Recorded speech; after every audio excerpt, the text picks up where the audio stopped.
ఒక్కొక్క ప్రాజెక్ట్ తేవాలంటే అంత ఆషామాషి కాదండి. It is so difficult. ఎందుకు అంటే 90s లో ఉన్నట్లు కాదండి. ఇప్పుడు ప్రతి స్టేట్ కూడా హైలీ కాంపిటేటివ్. ఒక ప్రాజెక్ట్ ఏదైనా తేవాలా అంటే చాలా కష్టపడాలి. వాళ్ళకి ఒక కాన్ఫిడెన్స్ బిల్డ్ చేయాలా, రాయితీలు ఇవ్వాలా, అండ్ దెన్ వాళ్ళకి లాజిస్టికల్ గా ఏమేమి సపోర్ట్ చేయగలుగుతామో అవన్నీ చేస్తేనే ఆ ప్లాంట్ కన్ఫర్మ్ అయ్యేదానికి అవకాశం ఉంటుంది. ఫర్ ఎగ్జాంపుల్ ఆర్సిలర్ మిత్తలే తీసుకోండి. వాళ్ళ ప్లాంట్ దాదాపు 1,45,000 కోట్ల పైన ఉంటుంది, మీకు అందరికి తెలుసు. 2018 లో లోకేష్ గారు డావోస్ పోయినప్పుడు కూడా మాట్లాడి అప్పుడు చెప్తే లేదు మేము ఒరిస్సాకు పోతున్నాం అన్నారు. ఒరిస్సాలో ఏం కాలే. మన గవర్నమెంట్ వచ్చిన తర్వాత ఒక 45 మినిట్స్ ఒక జూమ్ కాల్లో కన్ఫర్మ్ చేయగలిగినారనమాట లోకేష్ గారు. ఎందుకు చెప్తున్నా అంటే మనకన్నా ఆదాయం ఉండే స్టేట్లు ఎక్కువ ఉన్నాయి, బాగున్నాయి. బట్ ఇక్కడ మన ఇండస్ట్రీస్ రావడం అంటే స్పెషల్ ఏమంటే చంద్రబాబు గారు లాంటి బ్రాండ్ అంబాసిడర్ అనుకోండి, మనకు ఒక బ్రాండ్ ఇమేజ్ ఉంది కాబట్టి we're able to get industries. Last government లో చాలా ఎగ్జాంపుల్స్ ఉన్నాయి. ఒకటే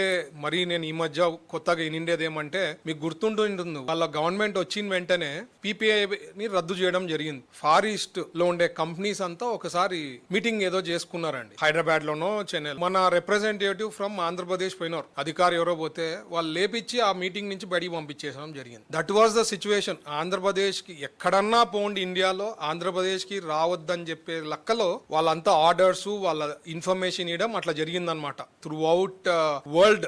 అట్లాంటి పరిస్థితి నుంచి మనము ఫస్ట్ కాన్ఫిడెన్స్ బిల్డప్ చేసి పాలసీలు రిలీజ్ చేసి, పాలసీలకి నాకు తెలిసి మన శాఖ కిందనే ఒక 5 పాలసీలు పైన ఉంటాయి. ఎంఎస్ఎంఈ అనుకోండి, ఇండస్ట్రియల్ అనుకోండి, పార్క్స్ పాలసీ, ఇట్లాంటివన్నీ. ఇది గైడ్ లైన్స్ కూడా ఇవ్వడం జరిగింది. మనం చాలా దాంట్లో పాలసీ ఇచ్చి ఇవి చేస్తామని గైడ్ లైన్స్ కూడా ఇవ్వలేదు ప్రీవియస్ గవర్నమెంట్ లో. అంటే కొత్త కారు తెచ్చి వాళ్ళకి కీస్ ఇవ్వకుండా కారు పెట్టడం జరిగింది, కీస్ లేదు, ఆ పరిస్థితి ఉండేది. మేమేమో ఆ పాత పాలసీకి కూడా గైడ్ లైన్స్ ఇవ్వడం జరిగింది. చాలా various things we have been doing అండి. ప్రమోషన్ మన సింగపూర్ పోతే చంద్రబాబు గారు మార్నింగ్ లేసి నైట్ 11 అట్లా 3-4 డేస్ సింగపూర్ కి అసలు చంద్రబాబు గారు రారాదనుకున్నట్ల వాళ్ళ ఇన్ఫర్మేషన్ వద్దు అని, అంటే అట్లా చేశారు ప్రీవియస్ గవర్నమెంట్ లో. మన సీఎంఓ ఆఫీస్ వాళ్ళు పోయి ముందే గ్రౌండ్ వర్క్ చేసి అంతా కన్వీన్ చేసిన తర్వాత సరే రండి అని చెప్పినారు. ఇప్పుడు అది సెక్యూర్ చేసి వాళ్ళతో కూడా క్లియర్ చేయడం జరిగింది. They are very happy now. So నేను అనేది ఒక్కొక్క ఇండస్ట్రీ తెచ్చేదానికి ఎంత కష్టపడుతున్నాము అనేది అది అర్థం చేసుకొని